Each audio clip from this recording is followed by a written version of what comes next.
governo Dilma acabou.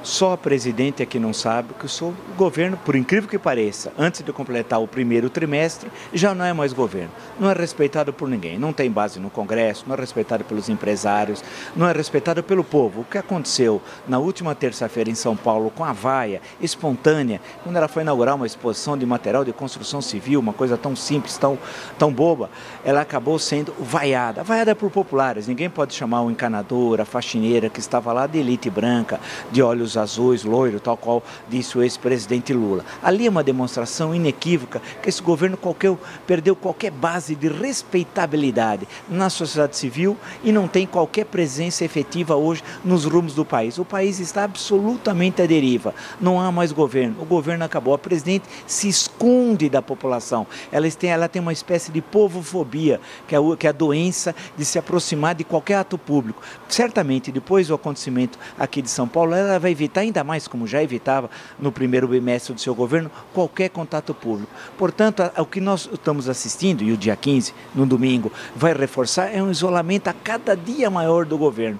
A questão que se coloca, tendo em vista a gravidade da situação que o país vive, é para onde nós vamos.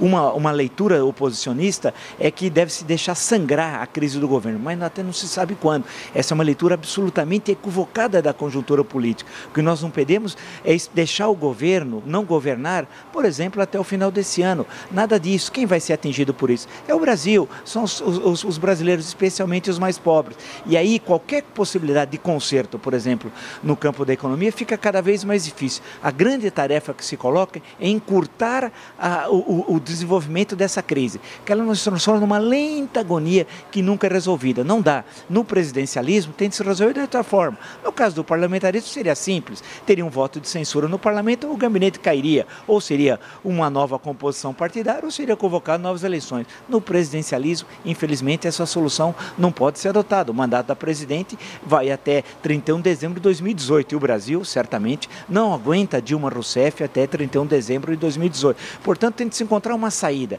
De um lado, um processo de impeachment que dificilmente seria encaminhado ainda rapidamente no primeiro semestre, tendo em vista a conjugação de forças, e eu digo dificilmente, tendo em vista a conjuntura de hoje, porque ninguém sabe o que vai ocorrer amanhã.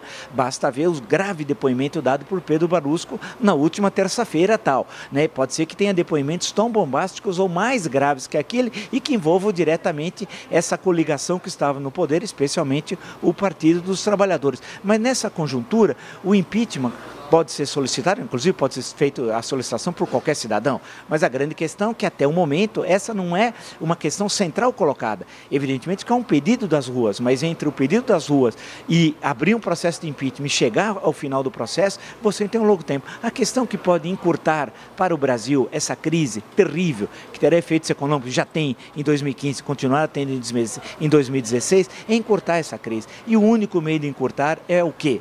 É a presidente tomar uma decisão de grandeza. E qual é a decisão de grandeza que eu já apresentei a ela? Eu acho que essa me parece que é a solução mais curta e melhor para ela e melhor para o Brasil. É renúncia. Não é possível, não há mais governo. A presidente não governa. O que ela encaminha ao Congresso Nacional dificilmente será aprovado qualquer medida, por mais simples e óbvia que seja. Ela não tem mais base no Senado e não tem mais base na Câmara. Portanto, em meio a essa situação, com reflexos econômicos e sociais, e teremos muita turbulência, o melhor caminho é ela, por vontade própria, já que é um ato pessoal, renunciar à presidência da República, porque ela vai ser abandonada, inclusive pelo seu criador. Né? O seu criador já lavou as mãos, imputa a ela todos os problemas e todos os acertos a ele. Portanto, numa situação dessa, o caminho, senhora presidente, é renunciar à presidência da República, tendo em vista que aí é possível encontrar uma solução no campo político, uma nova base de sustentação e encontrar uma saída para a grave crise econômica que o país vive.